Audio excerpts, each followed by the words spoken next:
The Peace Dependency podcast is brought to you by Total Red NES. Shop your Goofy Food Controller TWO merch and CTWC approved hardware on TotalRedNES.com.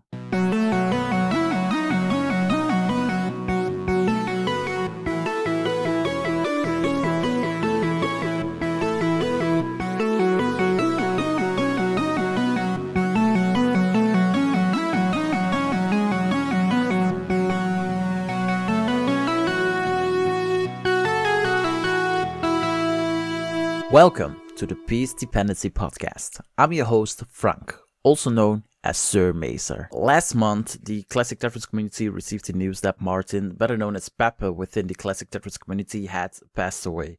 Pepe was one of the best DAS players in the world and an undisputed champion in the LATAM tournaments. Before we start with the podcast, I talked with our guest Johann about Pepe. Johann, what was Pepe for person? He was honestly one of the kindest persons I've ever met in the community, I'm not saying it just because, he's not here anymore, but really, he really loved Tetris and was really active in the community, always wanted everybody to just get better, to get to his level or even surpass him. So he was an honestly genuine person. A good person. How did you meet Pepe for the first time? Oh, I think right after we announced that we would run a Latin American qualifier.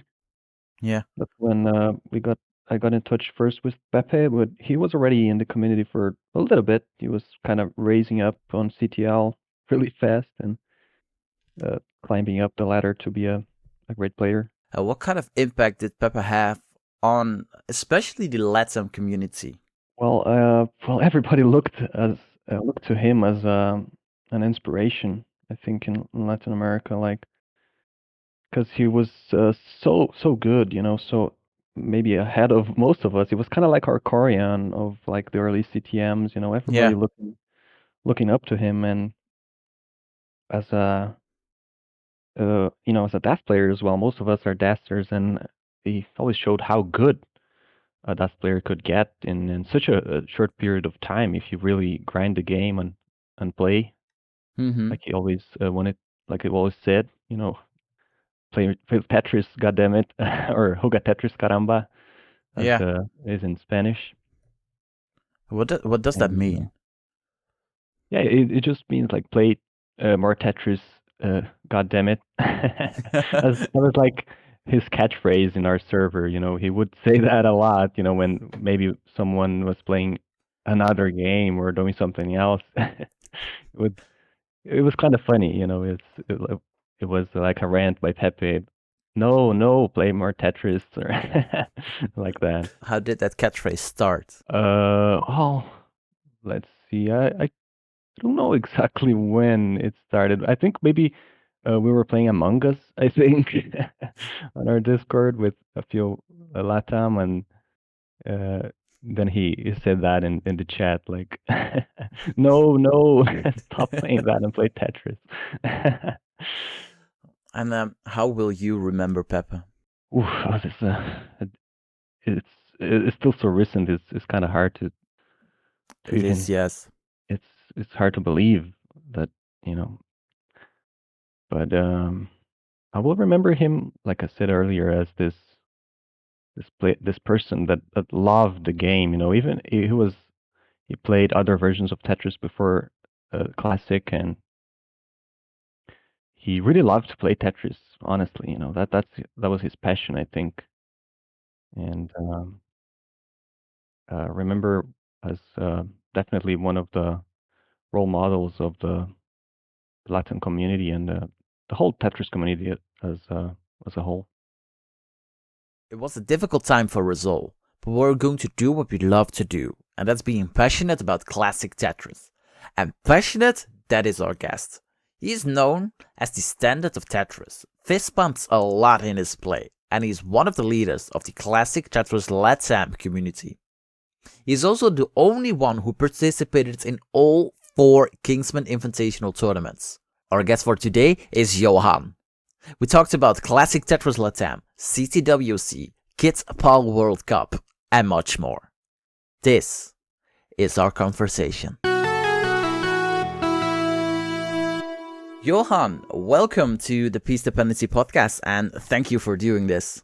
Thank you for inviting me. It's a great pleasure to be here. First question is always the same question for everyone who's new on the podcast, and that is, how did you get into NES Tetris? Well, as many others, I think the first time I got in contact with Classic Tetris was through the famous Boom Tetris for Jeff viral video. I got it recommended on YouTube. I think it was in the beginning of 2018, and YouTube kept recommending it. I didn't click it at first, but it kept recommending it to me until once I said, "What the hell? Maybe this is good. Let's take a look." And I was immediately hooked by it. It's because I guess it's so simple, but yet so exciting.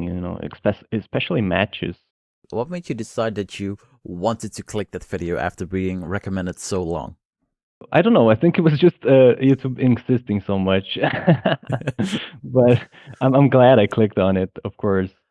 But I didn't start playing immediately after that. I watched a couple more videos. I really liked it, but I was kind of busy with real life stuff. But I thought one day I will give it a shot, and also made plans to watch the 2018 CTWC live that year. But I kind of forgot then. And then YouTube, thanks to YouTube again, he like a year after recommended me that time was the 16-year-old versus 7-time world champ, Jonas versus Joseph. Yeah. And then I got, oh yeah, there's that game. That was really nice. Let me watch it. And actually, I didn't watch it at first. I watched the whole tournament, trying not to get too spoiled, and then finally watched the finals. And actually, I think that's actually what made me start playing. Seeing what Joseph did as a 16-year-old, kind of proved that maybe anybody can do it. And soon after that, when I actually started playing the game. Did you start it out on an emulator or on original hardware? I started on emulator in, I think it was beginning of 2019, and I played on emulator until October, I think, of that year. So what was your high score? On emulator, I think it was low 600Ks. I got an emulator. Yeah. And did you play a lot on the emulator? I not that much. I didn't used to play so much right in the beginning. First months I took a more casual approach. I really started grinding the game after I got a console. Really. Did you started playing NTSC first or PAL? No, I started NTSC. Because Brazil is a weird PAL region, right? It's very weird. Our system is called PAL-M, but it's not actually PAL. You're actually like supposed to use 60 hertz cards, so you can play NTSC Tetris on a Brazilian PAL-M console, and that's what I do actually. Most of my games I play on a PAL-M console. But could you play a normal PAL cartridge on a PAL-M console? I mean, not really. It would be like playing a PAL cartridge on an NTSC. It'd be like PAL 60. It'll run faster. Yeah. And after you started grinding on the NTSC NES, what were your expectations for when you would reach that max out? It would be faster than it was, surely. Because in the end, it took me like 2 years from start to play to maxing out. Walk us through those 2 years. What happened? What went through your mind? Well, for once, I was always getting better, even though it was very slow. And I used to track all my scores in like a spreadsheet, and I even made a Maxout prediction graph, trying to plot and see when I would max out, because I wanted to have an idea of when I could expect that. But yeah, it took a long time. It was some very hard grinding to get there, and as it mostly is as a death player. But Yeah. And what was the prediction according to your spreadsheet? When would you max out? well, it kept changing, because I kept getting new PBs, and it was short of what I should have gotten. But I think the first time it was going to be like October 2020, but it kept Yeah. getting pushed forward, and so it didn't really happen then. You maxed out in February 2021. Yeah, And according to your spreadsheet, you should have maxed out in October 2020. yeah, exactly. Yeah. What causes the problem that you couldn't max out earlier than February 2021? Well, I think mostly the nerves.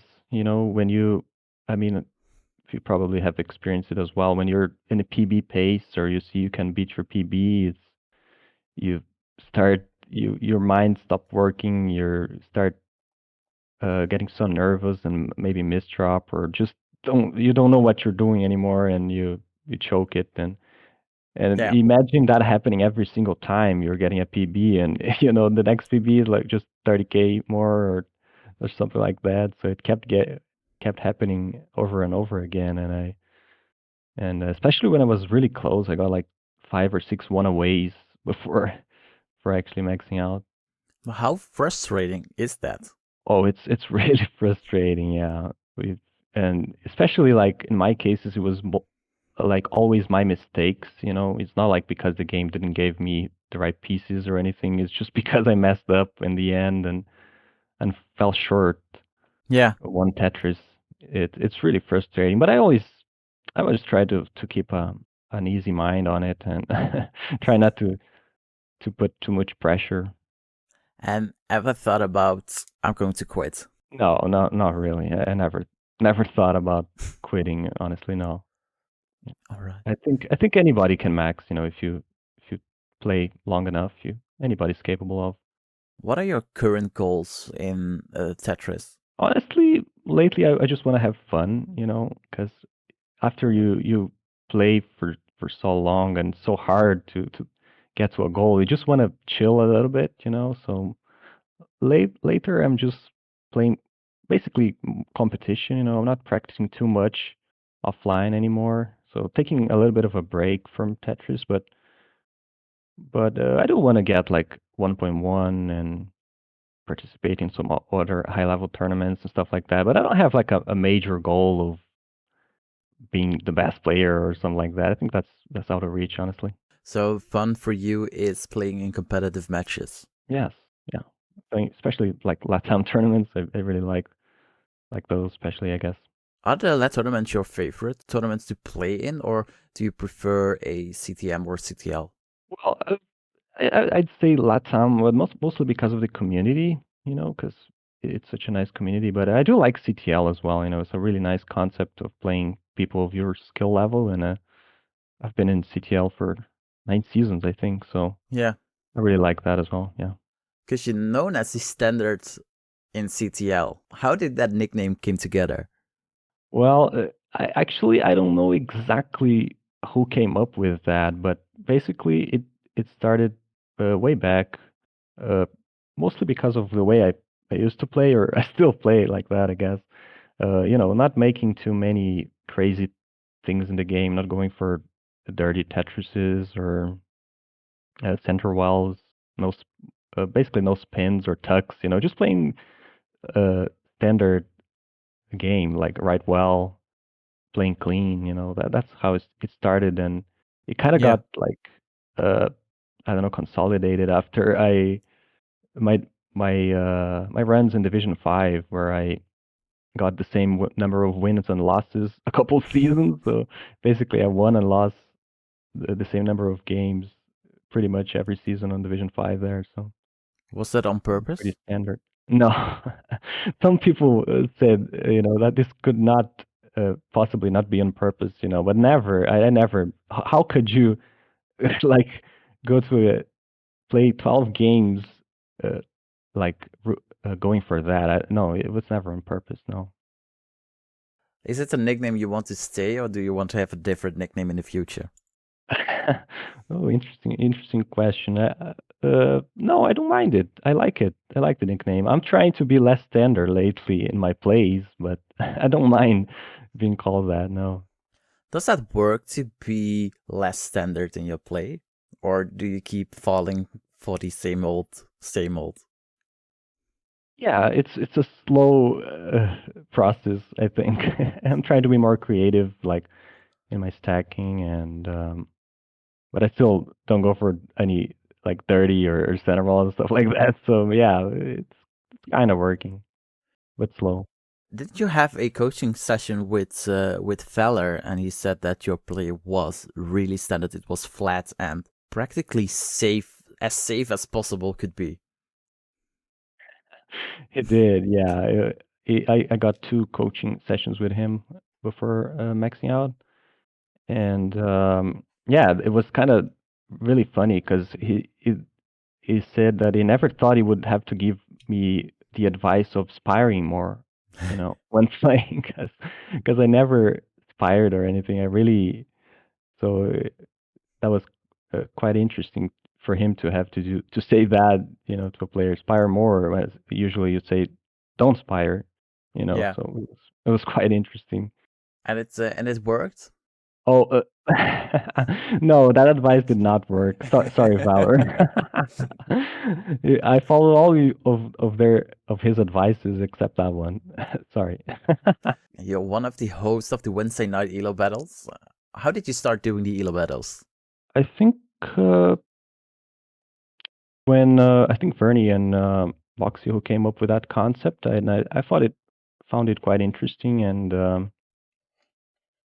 I think Kingsman asked me if I wanted to do that on the Discord there, and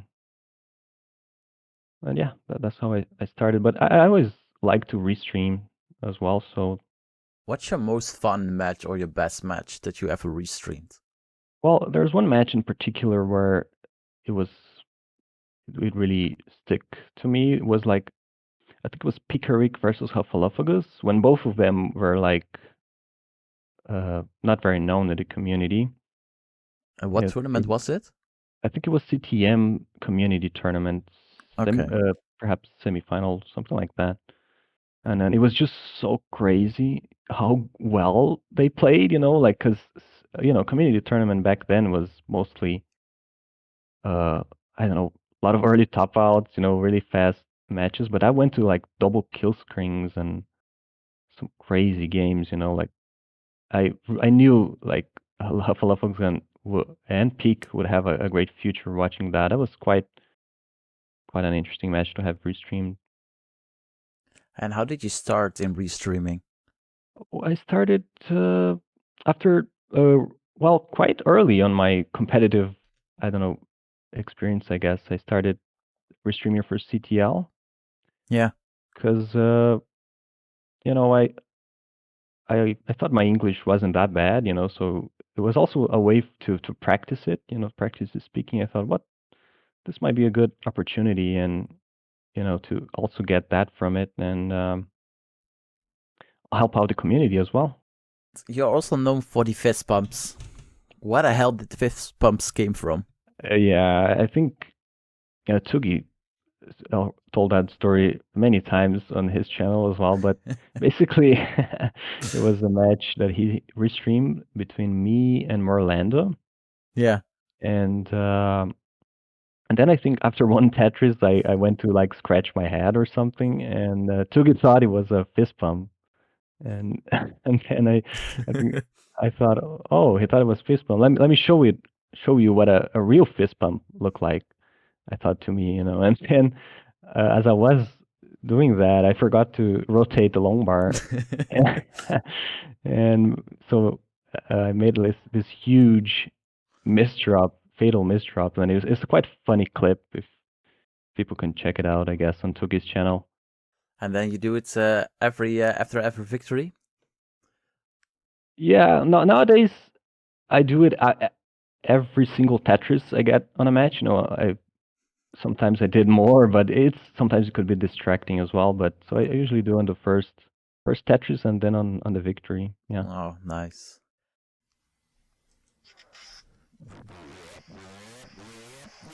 Total Radness!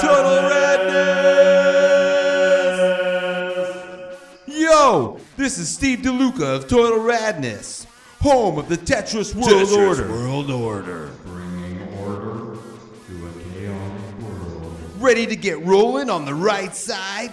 Dominate the D-pad with a goofy foot controller. Visit TotalRadNES.com to score a controller modded by the inventor, me. We've also got TWO gear, CTWC approved hardware, and a ton of additional retrospective madness.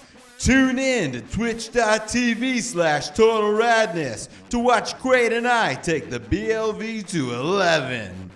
Also, don't miss the other homies at Aaron Jazamoki for the Boom Tetris house parties with the Kitchen Dwellers. And at Classic Vomps for those classic Tetris snugs. Be the best and keep it TWO for life.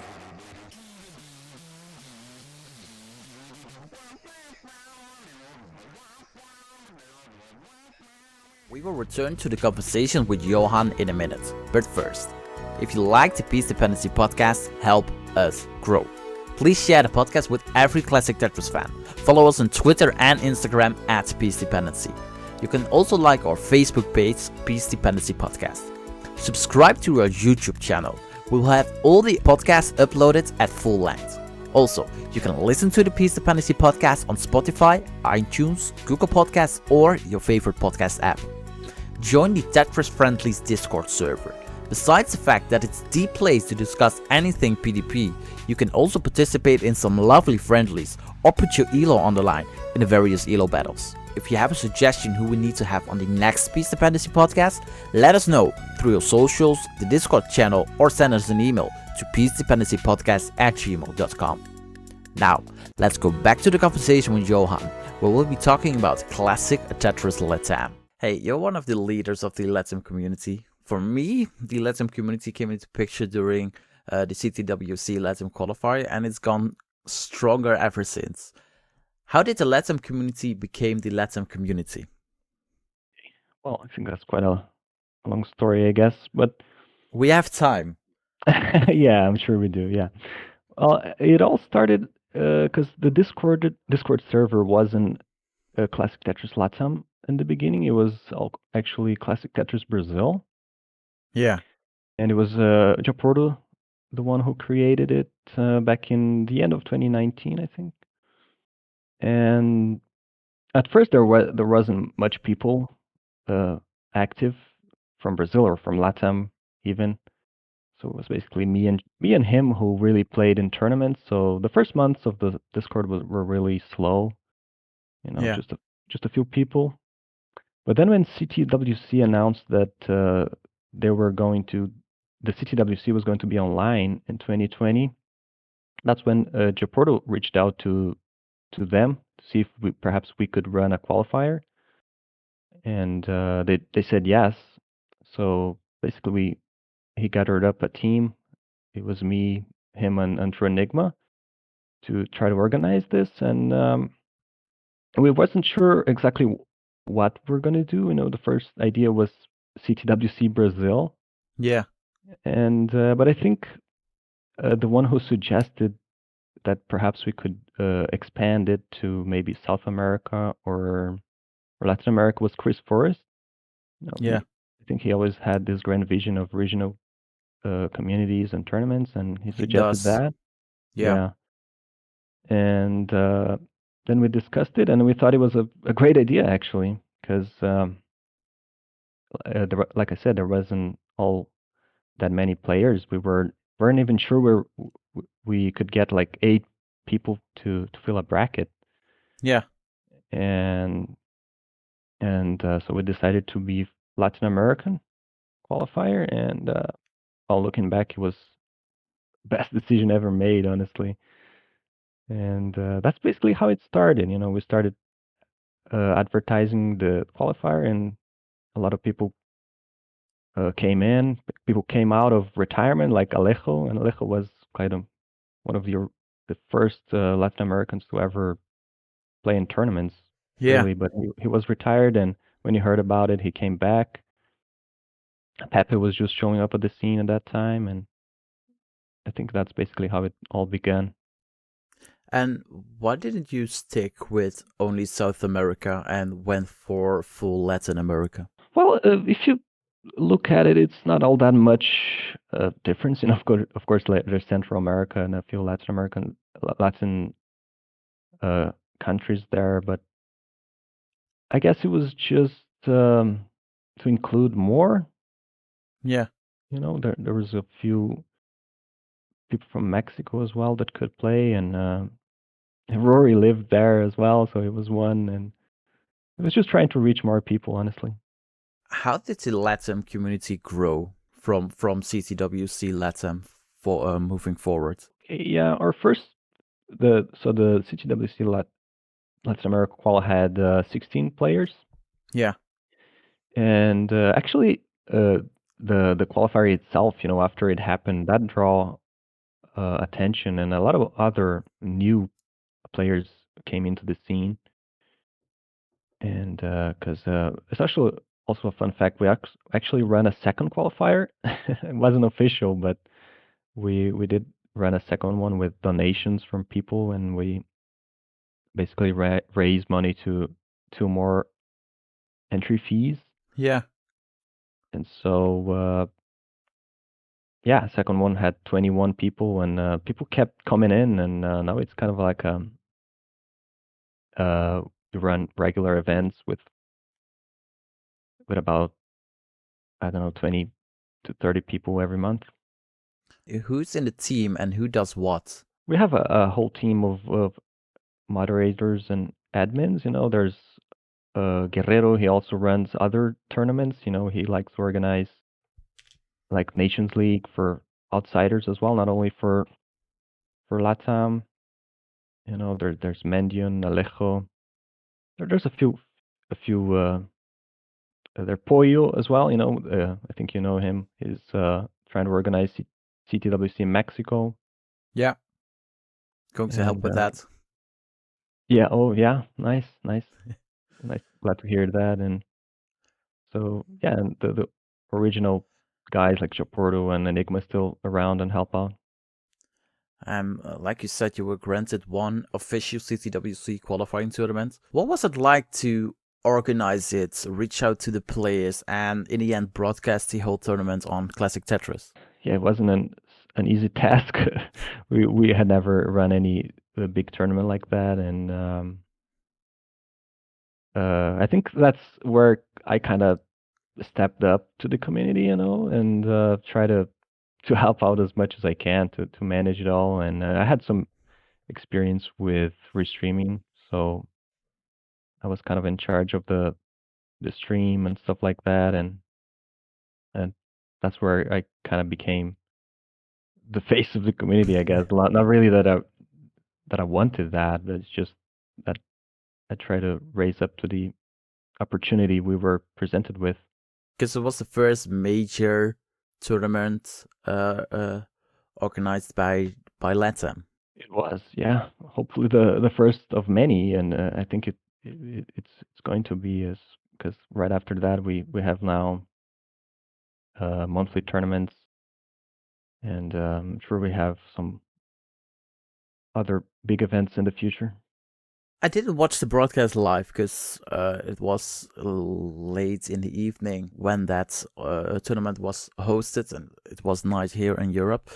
But I heard that the chat during the LATAM qualifiers was pretty active. Let's say that. Yeah, well, that's, I think, perhaps the only thing that wasn't so good about it. That was the chat. It was quite unfortunate, actually, as you know, because I think Latin Americans do like to cheer a lot for their country or their players, and maybe probably coming out from football culture. Yeah. But people got a little too excited in chat that day. It was a little hard to manage chat, to say the least. I can see it when I restream a match, and probably when you restream on either your own channel or on Classic Tetris LATAM. Every time there is a LATAM player who has to play a match, there is always 1, 2, 3, 4 other LATAM players who cheer them on. Oh, like you said, is that something in the culture of Latin America that you're so proud, or you care about the sport or the things you love? I think so. Yeah, because here, like, let's say you watch a sport in the TV or something, you may not even know or understand it, but if it's from your country, or if it's from your region or whatever, you're gonna root for them regardless. And I think that's kind of the spirit that we have there as well. And I think, like I said, everybody shows up because we have like our own roles there where we ping people when any of us are playing, so we could go root for them as well. So it's Yeah. definitely part of our culture. I heard rumors that there is a secret LATAM lobby. Probably most reason to get Nomori nominated for Best CTL Restreaming in Season 12. Is there any truth about that? Well, maybe. No, but yeah, we do have some, like, you can call a lobby, I guess, but the name of the channel is actually just LATAM Chat, where because if you're an outsider and you join the LATAM Discord, you're not going to see much much action, I guess. But whoever got the LATAM role, if you saw that, it's a crazy active server, like hundreds of message per day. But it's not like some people imagine either. People are saying like, "Oh, LATAM rigging matches," or stuff like that. No, it's just there's nothing like that going on. It's just like friendship things, I guess. I even know that my last name, my legal last name, has been going around in the LATAM server early on. Saying me that a couple of months ago that you were naming all full names of the players.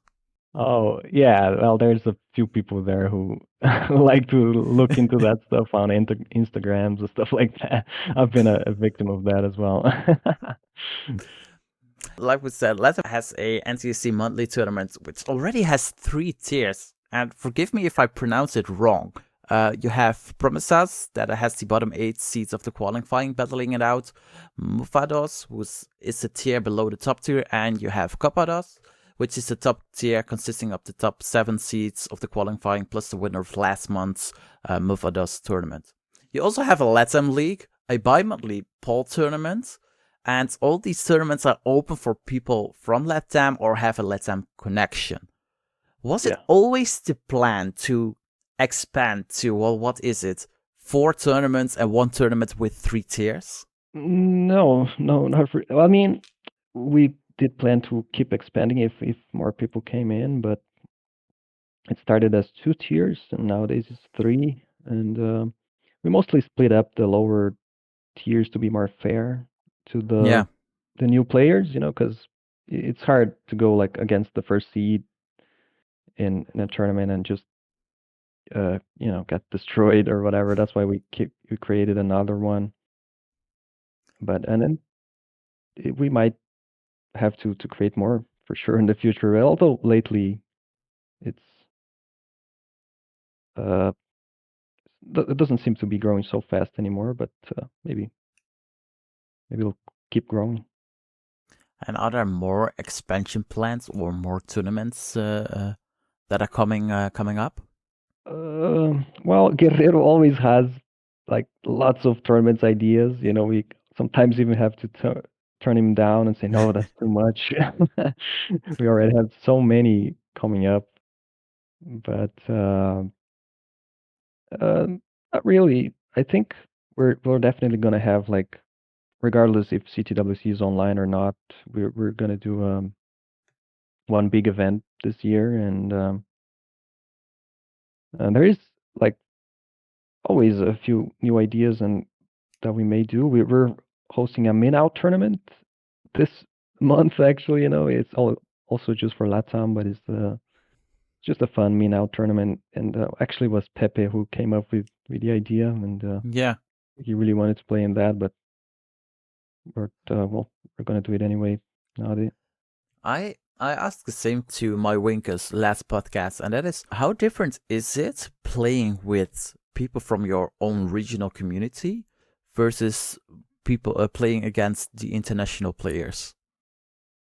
Well, I think it's the difference is mostly like, because at least I take it more as some friendlies tournaments. I don't really. There's not that much competition, I think, between us, so it's more like a friendly. Of course, you want to win, but you don't feel bad if you lose. That's the thing. It's. Yeah. I think that's the main difference.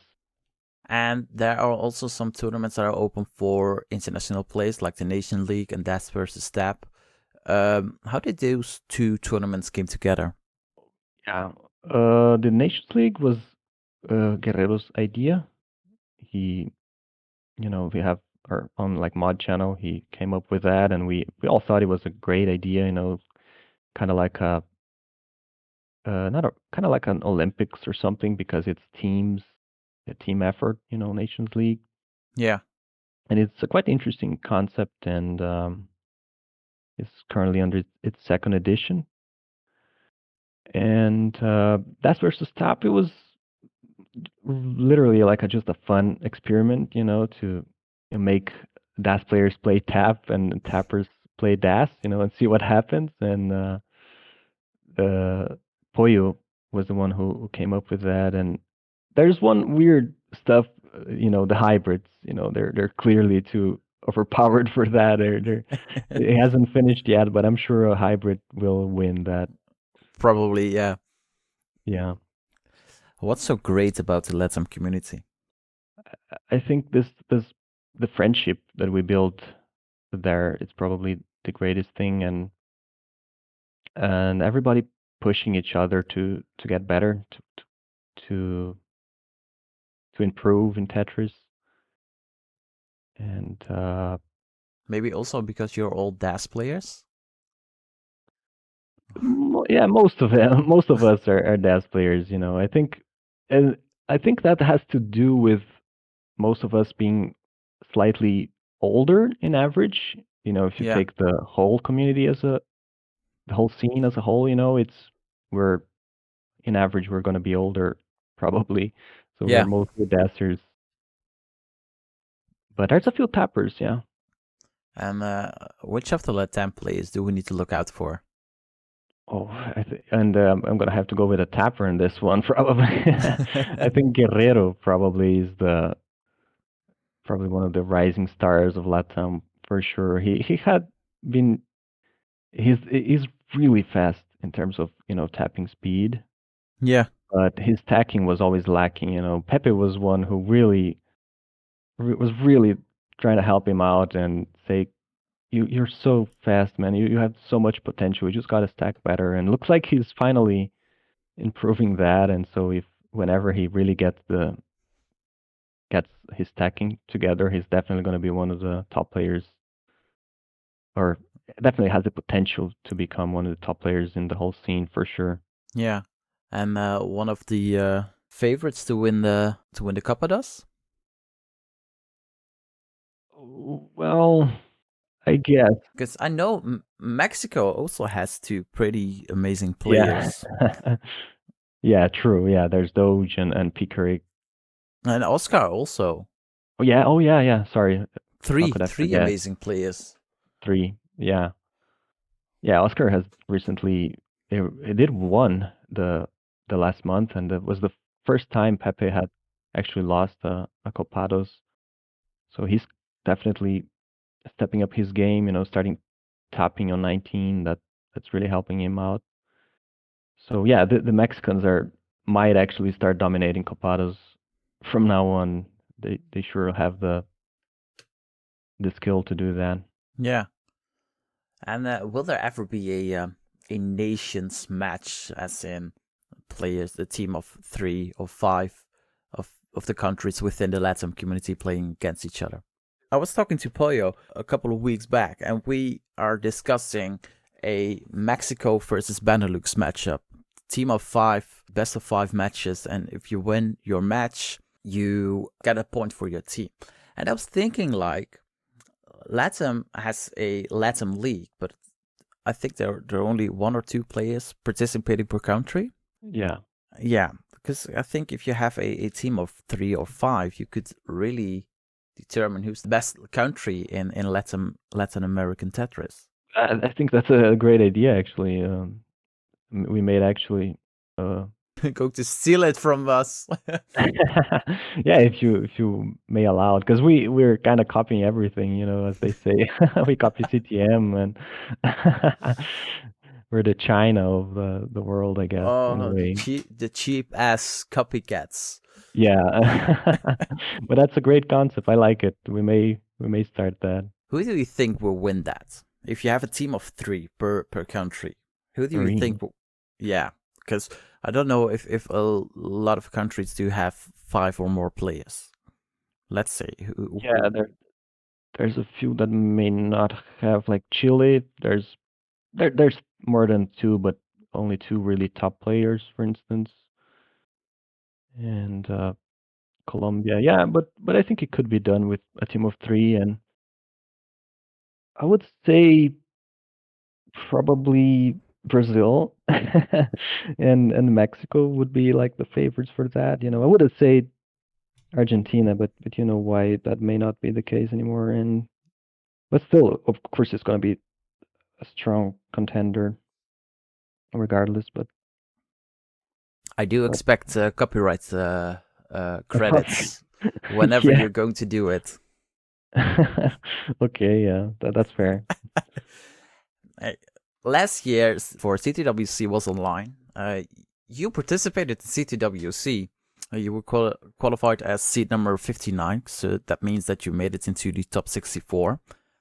What were your expectations before when you signed up for CTWC?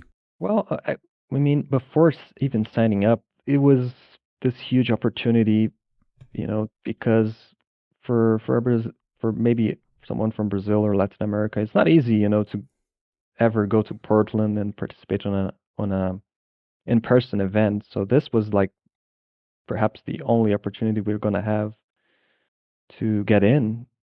So I really wanted to take that opportunity and to make it in, and I knew it was going to be easy because my PB was I think 904 or 906K at the time.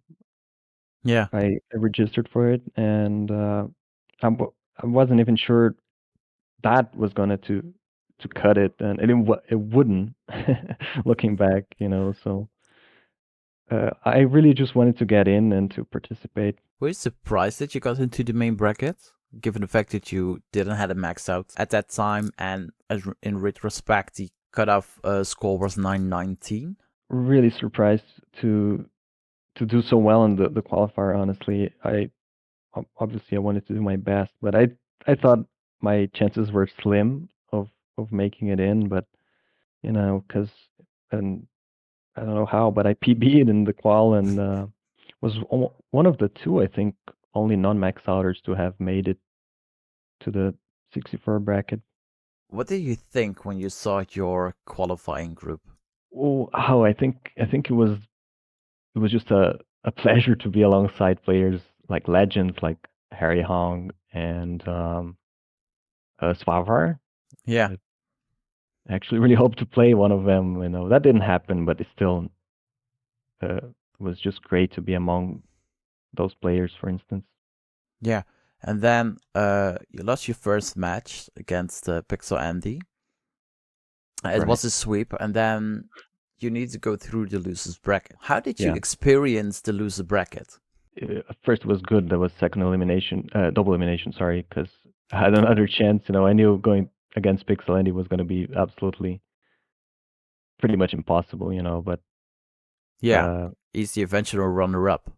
Yeah, he ended up second place. So, but going into that. I just try my best. I played really safe. If you watch it back, and my whole matches there was just basically, playing standard, as they say. Just played really safe and tried to, I don't know, bet on the top out of the opponent, and that happened a few times, and I won somehow. That was just incredible after my Yeah. first win. I think that kind of built a little bit of confidence going forward. Were you surprised that you swept Rapmir? Really surprised. Yes. Because what did you think going into Group H? Did you think I'm going to lose 2 matches back to back? Hopefully, you get some games and then I'm good. Pretty much, yeah. Actually, I had like kind of the goal of perhaps winning the first match on the losers, because then I would maybe face Harry or something. That was my best case scenario. That would happen, Then I lose the third match, and that's it. And Yeah. it went way better than expected. And then you won your second match against Luke and 26. It was a 3-1 victory. Did you even expect to move into the third round of the loser bracket? No, not really. I mean, like I said, after I won against Radimir, I think I was actually starting to believe a little more. There was a lot of LATAM cheering in chat. It was quite amazing as well, and Kingsman hyping me up. That was also a really nice thing to just be called by him. Because who was I in that tournament? Nobody really knew too much about me except him, perhaps. So it was so nice to be called by him and be hyped up. Yeah. On my matches, and yeah, he always says, "Oh, don't forget who made you famous." He always says that. Yeah. Yeah. And I guess it's kind of true in a way. Yes. He said it. I was playing against El Payton last night during Tetris Yeah. Friendlies in an impromptu matchup, and Yeah. El won, and King was ranting like, "Don't forget who made you famous. It was I am, but you could never beat me." And then he I don't know if he mumbled it, but he said, "Yeah, I made Frank famous too." He always claims that he made everyone famous. Yeah, he of course, yeah, he created everything, Kingsman. Yeah, of course, Kingsman created everything. But did you get energy of hearing Kingsman's voice and knowing that he knows who you are, what you're capable of, and pretty much getting you through that broadcast, through that tournament? Yeah, for sure. That absolutely helps. Being him who was calling the matches and saying like the standard of Classic Tetris multiple times and cheering on my fist pumps and stuff like that. It was just incredible. Of course, I really think that really helped with my performance there for sure. I'm grateful to King for that. And if James Chang or Chris Tang had called that match, do you think you would have got the same result and end on the same place you ended now? Probably not. I mean, the one I lost against Philip or Laser Monkey, then it was the second part of the broadcast. It was James Chen, and I lost. So I think we got that figured. But you got No, to decide a loss, so yeah, it was actually one game up. I think it was 2-1 at one point, and then I lost 2 in a row. It was that close to making it to the losers finals, which is just crazy. what sucks more, getting swept or losing in the decider? I think it depends on which tournament you're talking. From in CTL, I think it sucks more getting swept, obviously, because you get no points. Yeah. But for me, I think probably losing in a decider because you're that close, to winning the match, and then you let it slip last minute. Well, or else if you get swept, you had no chance, so you kind of feel better like that. At least I think that way. Yeah, most of the time if you get swept, yes, but like there are a few examples that like Korean versus Dog. Korean got swept, but those games were amazing. Yeah, true. There's that as well. Yeah, where the score didn't really tell the story of the match sometimes. Yeah. True. Uh, do you think people treated you as a underdog going into CTWC? Maybe they were overconfident and thought that I had no chance and like underestimated me. Perhaps that could be the case. How did you experience the rest of the tournament?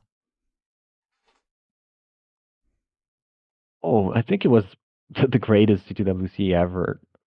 Honestly, Why do you think that? I think because for the first time, it was really a world champion.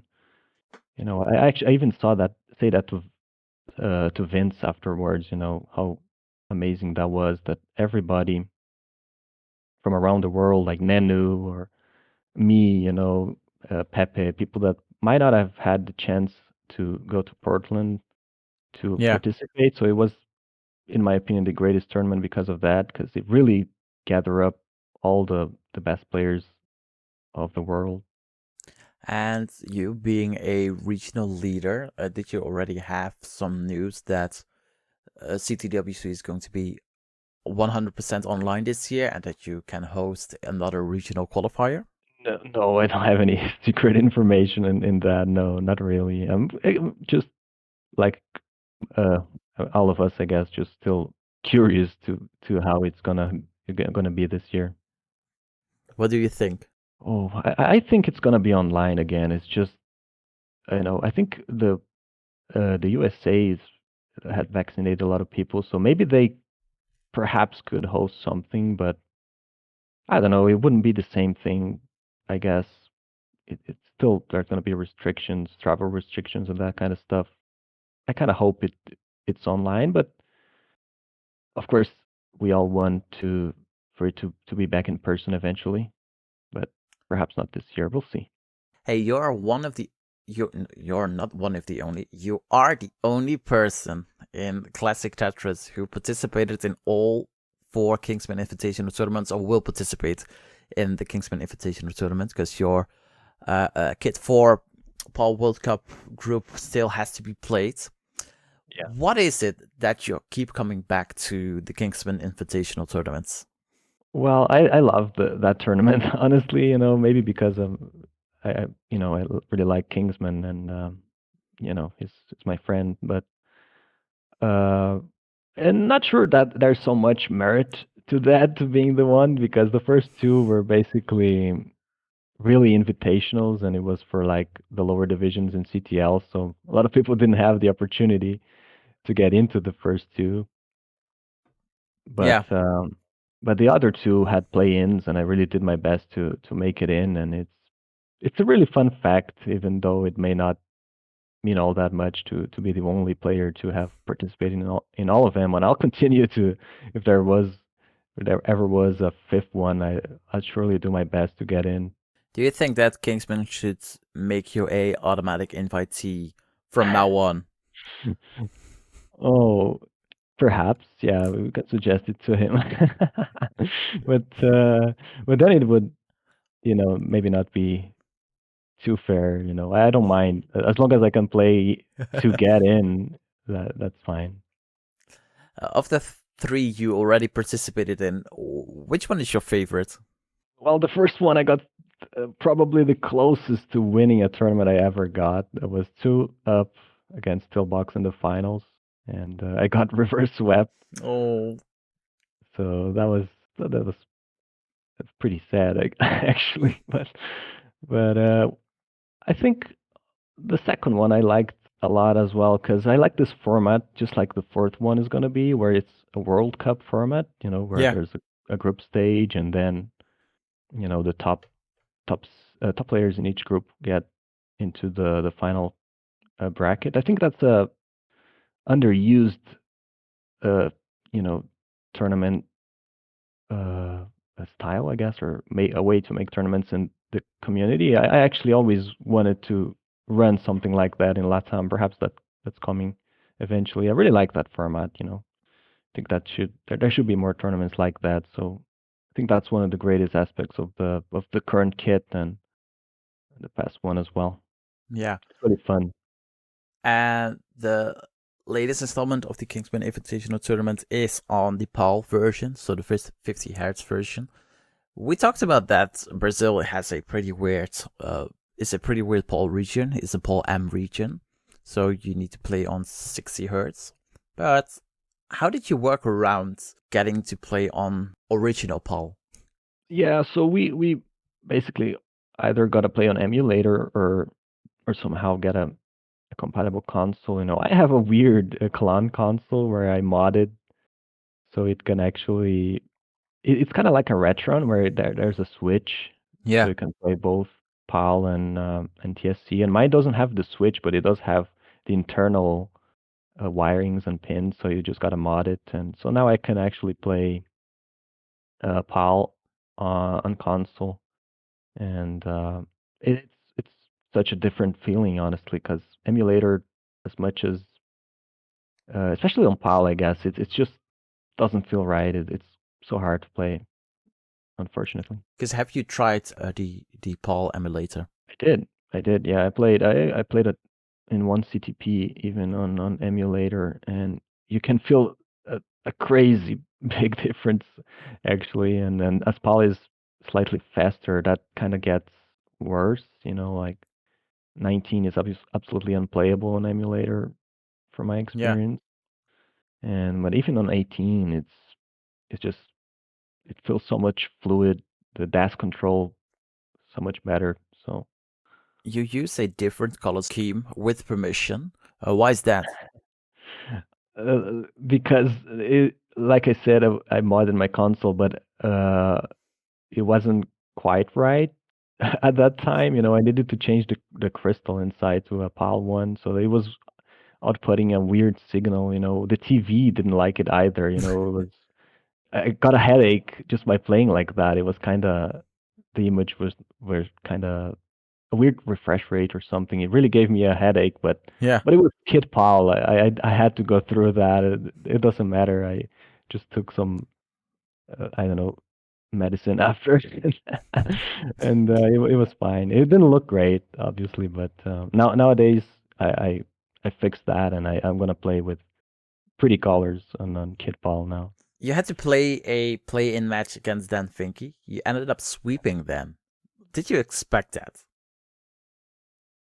No, a sweep. No, I expected to win. I was really confident I could beat him, especially because he's not so used to Paul, even though he's from Europe. Yeah. But a sweep was really surprising because Dan has just been rising like crazy in the community as well. So getting so better, maxed out, and I think he's playing even in challengers circuit now in CTM. He's got crazy good, and I really did my best trying to get that and clutched the third game victory there. It was quite nice, quite a good feeling. Do you like those play-in matches? I do, I do. I think it gives everybody a chance to get in, and it's fair. I think it's a good concept to have play-ins. You are draw in Group A. It's a tough group to be in. Azuli, Poet 13, and RX ICX are in your group. What were your initial thoughts right after the draw?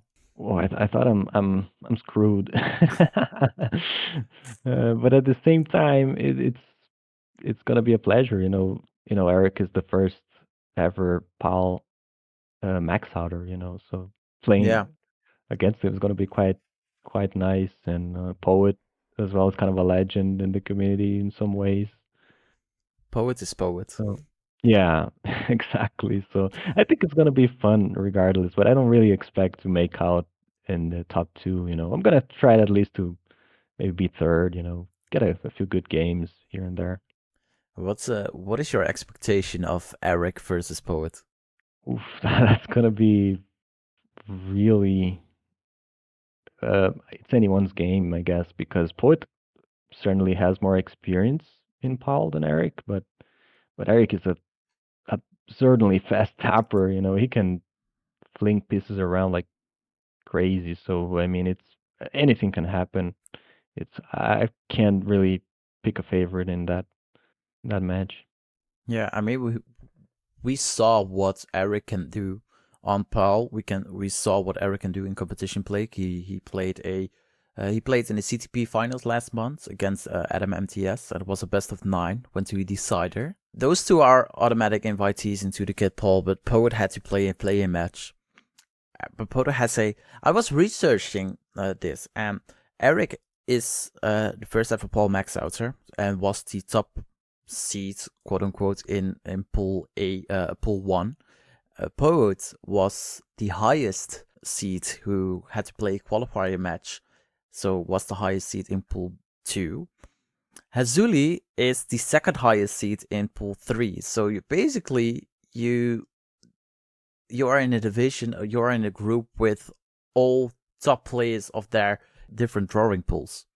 Oh, I didn't know that actually. That makes it even scarier now. If you had Tegamek instead of Hazuli in your group, you would have all first seed in the drawing pools within your group. Wow. Yeah. Well, it like I said, it's gonna be crazy hard matches for me. Like I said, I don't really expect to make out alive of this phase, but I really would try my best to get third. I think Hazel is a great player, but perhaps I can, you know, not saying that Eric and Poet is going to be the first two, but that's the more likely scenario. I mean, we saw it with Merker. Merker was a automatic invitee, but he didn't make it past the group stage. Yeah, I watched that group. That was just crazy. Which group are you looking forward to most besides your own group?